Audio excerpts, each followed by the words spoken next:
Diz assim a palavra de Deus, versículo 21 do capítulo 18 do Evangelho segundo Mateus. Então Pedro, aproximando-se dele, lhe perguntou: Senhor, até quantas vezes pecará meu irmão contra mim e eu hei de perdoar? Até 7?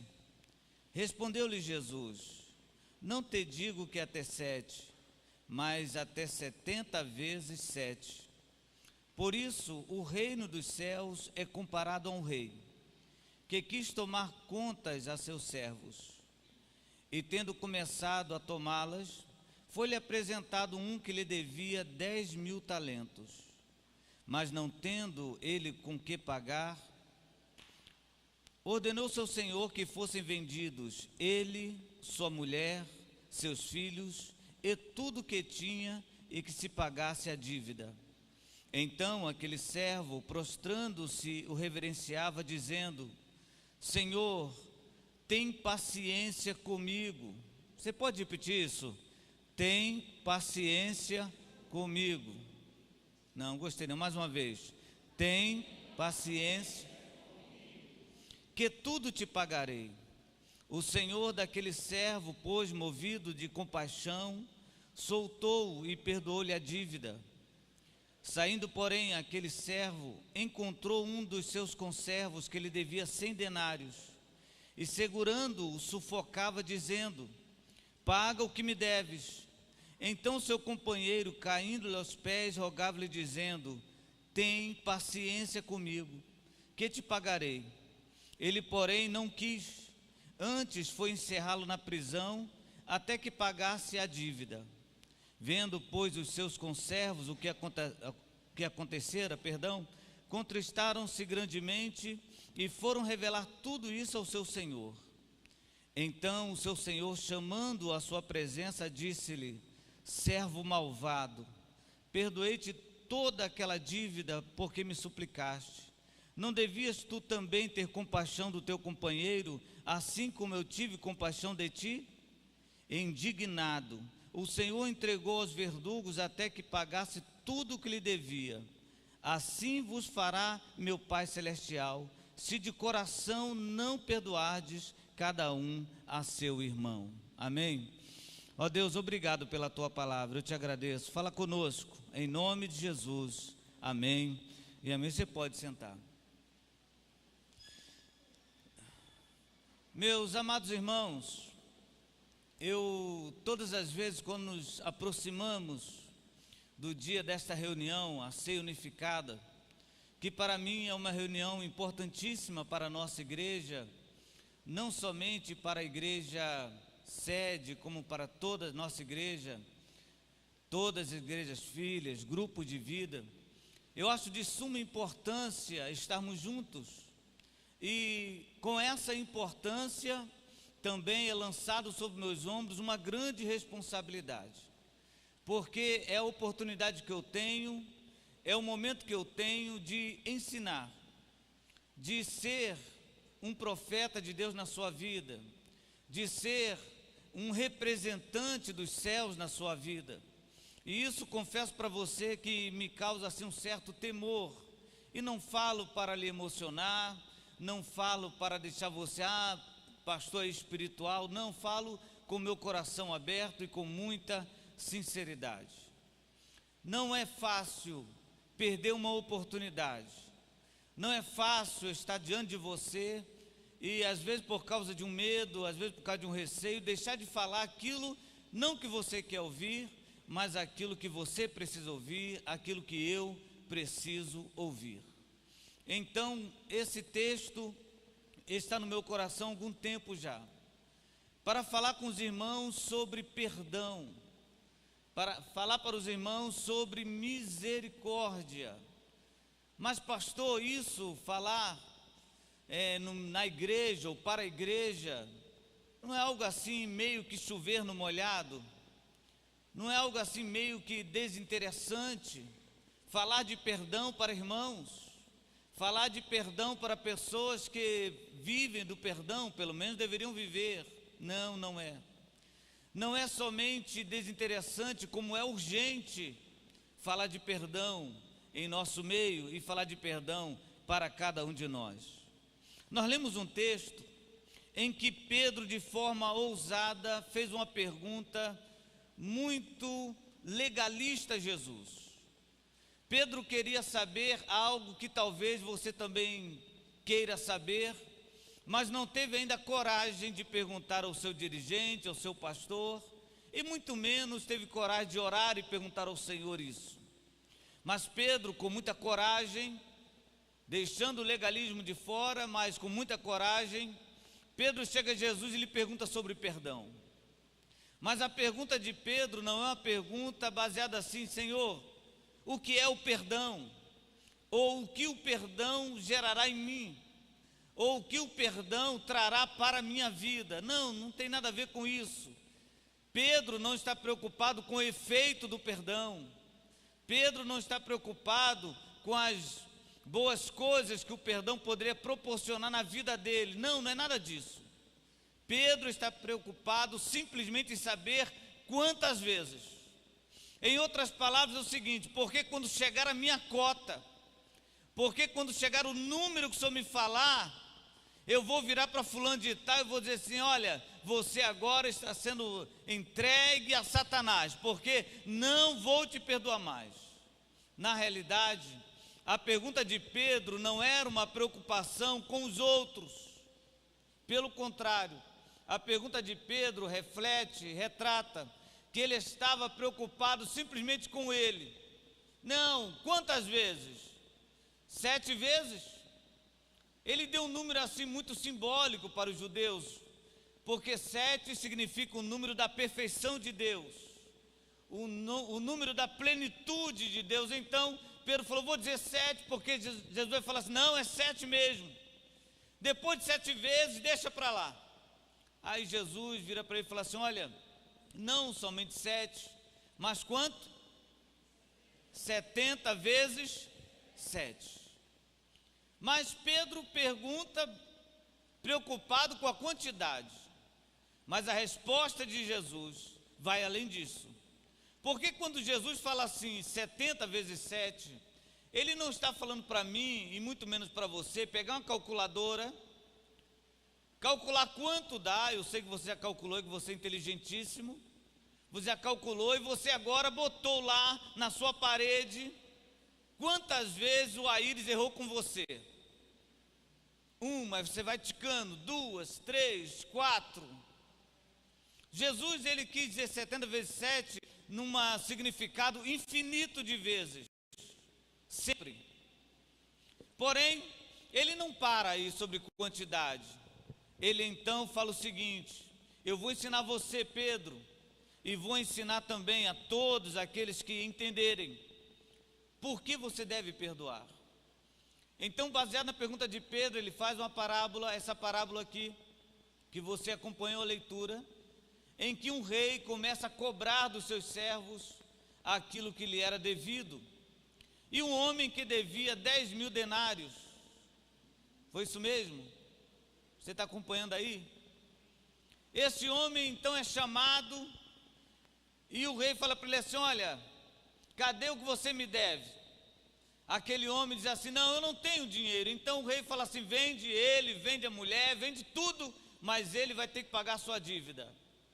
Esse homem então cai aos pés daquele rei, pede misericórdia e fala assim: olha, tem misericórdia de mim, me ajuda, tem paciência comigo, me perdoa. Aquele rei então, solidário, aquele rei então, quem sabe até emocionado pela atitude daquele homem, num total espírito de compaixão, fala assim: olha, eu não vou te dar um tempo para você pagar a dívida não, você está livre da sua dívida, zerou, agora pode ir embora, fique em paz. Aquele moço sai saltitante da frente do rei, alegre, e como disse o texto, eu estou somente repetindo aqui a leitura, ele encontra com alguém que lhe devia 1% da dívida que ele tinha com o rei, e chega para aquele homem e fala assim: cadê a dívida? Me pague agora. Aquele moço, da mesma forma, de igual modo, também chega para ele e fala assim: tem paciência comigo, me perdoa, me dá um tempo para eu pagar a dívida.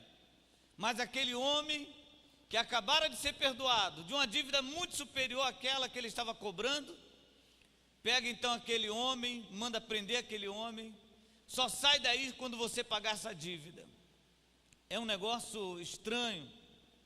O rei, sabendo disso, chama e manda prendê-lo, manda entregá-lo aos verdugos. Não sei se você sabe o que é isso. Eram homens, né, que eram pagos para punir, para sentenciar, para maltratar. E esse homem entrega aquele homem, aqueles carrascos, para que ele sofresse. E Jesus fala assim: da mesma forma, o nosso Pai Celestial agirá com vocês, se vocês não perdoarem os seus irmãos. Eu não sei se você entendeu a profundidade e a importância desse ensino de Jesus. Eu não sei se você conseguiu compreender a responsabilidade que Jesus coloca sobre nossos ombros no que se refere ao tema perdão.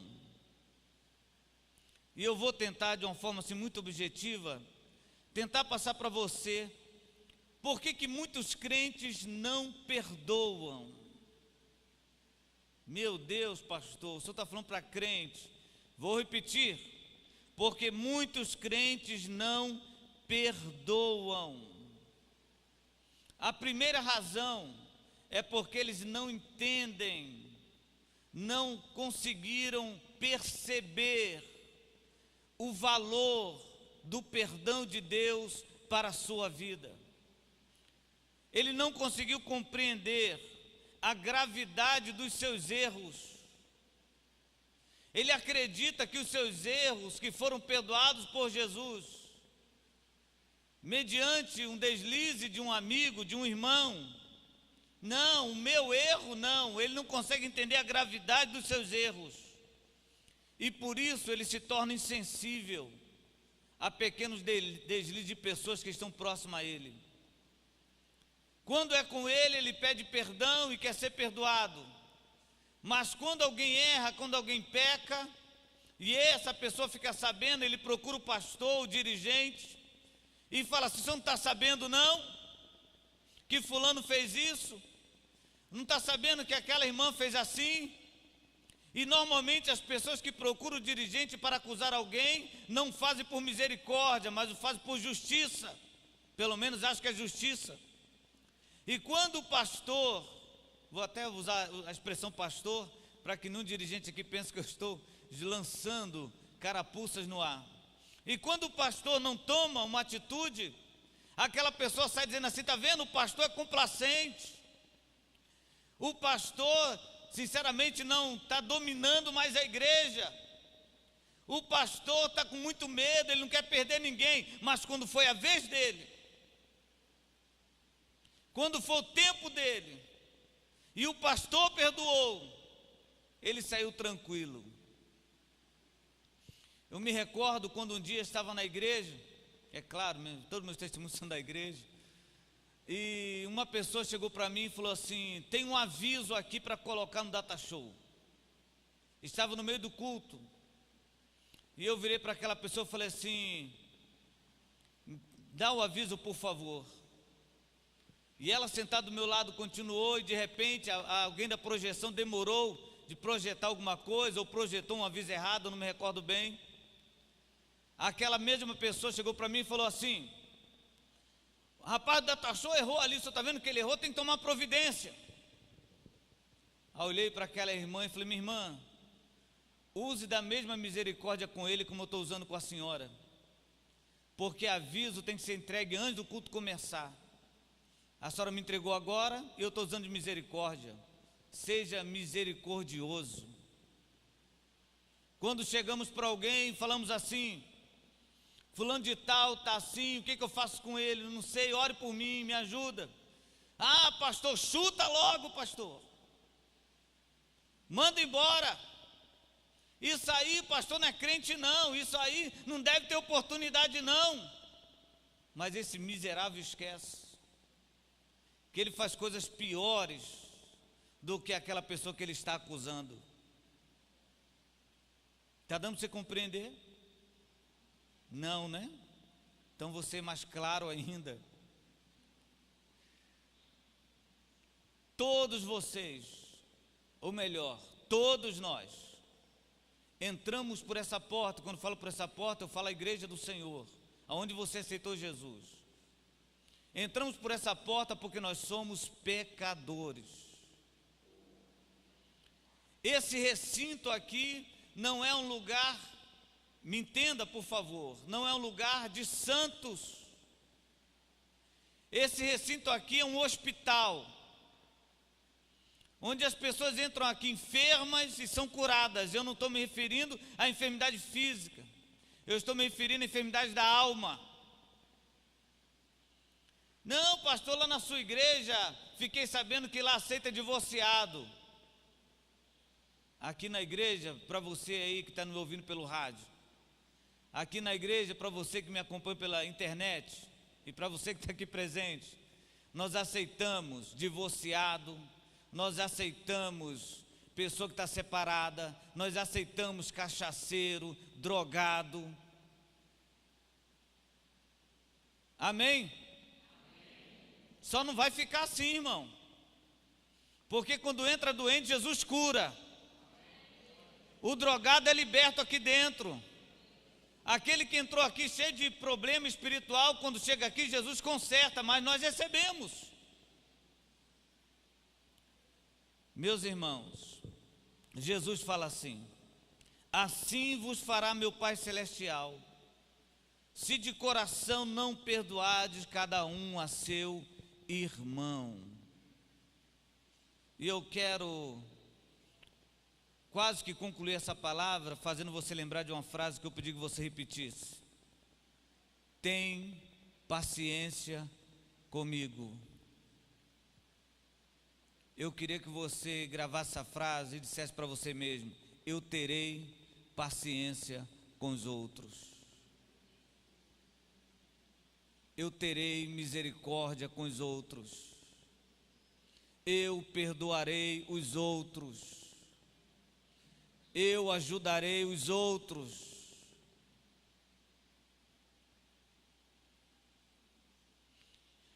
Uma das coisas aqui interessantes é que esse moço aqui, ele esqueceu, pelo menos o texto nos faz entender isso. Se não esqueceu, esse moço aqui não bate bem da cabeça não, porque ele acabou de ser perdoado e esqueceu o efeito que o perdão teve na vida dele. Irmão, irmã, sejamos misericordiosos. Não se alegre com alguém que sai da igreja, irmão, por favor. Não se alegre com alguém que caiu, por favor, irmão. Não se alegre com alguém que está fraco, por favor, tenha paciência. Seja misericordioso, perdoe, abrace, estenda a mão, vá socorrer essa pessoa, porque um dia você foi perdoado, e da mesma forma com que você foi perdoado, Jesus quer que você perdoe a pessoa que está ao seu lado. Não adianta nada ficarmos aqui fantasiando o momento de irmandade, ou fantasiando o momento de comunhão, porque comunhão para mim, irmãos, me perdoe a sinceridade, não se limita ao momento na cantina. Para mim, comunhão não se limita a estar um na casa do outro todo dia. E cá entre nós, irmãos, tem pessoas que vão na tua casa todo dia e falam mal de você. Não, porque fulano de tal não gosta de comunhão. Comunhão, a palavra koinonia, não tem nada a ver com estar colado. É entrar na casa do outro, abrir a geladeira, pegar o controle da TV e mudar. Não, porque eu tenho comunhão. Não, você não tem educação.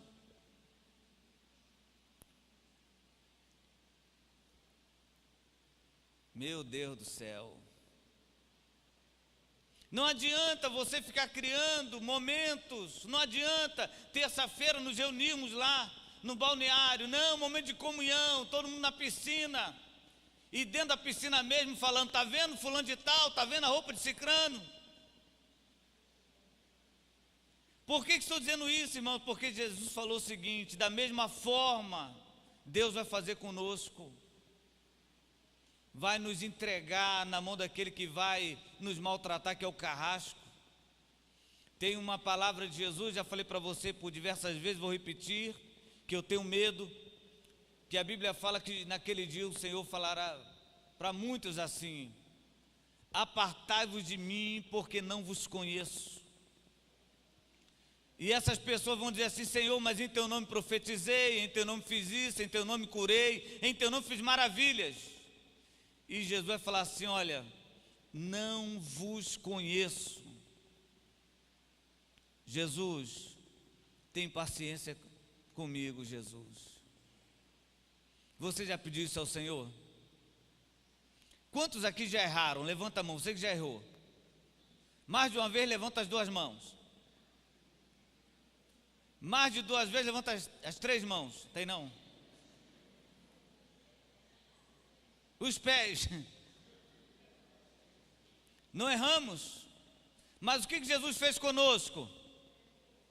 Nos perdoou. Aleluia. Quantos estavam na igreja e já na igreja erraram?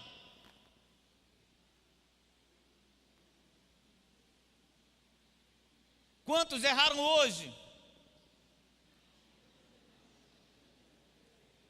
É muita sinceridade. E o que Jesus fez conosco? Nos perdoou. Louvado seja o nome do nosso Deus. Que esse perdão não seja somente algo que você acredita que só você tem o direito, mas que o perdão tenha efeito no seu coração, no meu coração, que sejamos pessoas misericordiosas. Amém. Quero convidar você a ficar de pé comigo, por favor.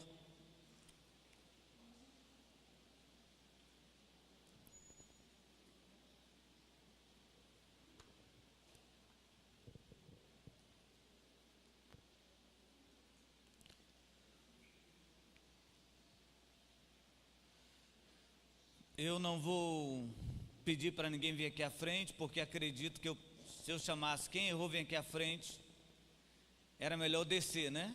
Aí ficar todo mundo junto, porque aí todos estariam no mesmo nível.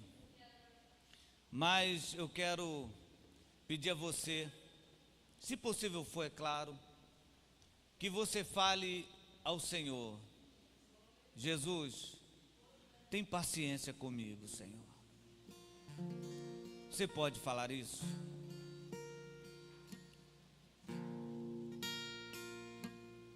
Você pode falar: Jesus, eu não sou digno, Senhor, de estar na tua casa. Tem paciência comigo, Senhor. Tem paciência comigo, Jesus. Tem paciência com meus irmãos, Senhor. Usa de misericórdia com meus irmãos. Usa de misericórdia para comigo, Senhor. Usa de misericórdia. Fale com Ele um pouquinho. Por favor, esqueça o horário. Ainda temos tempo ainda suficiente.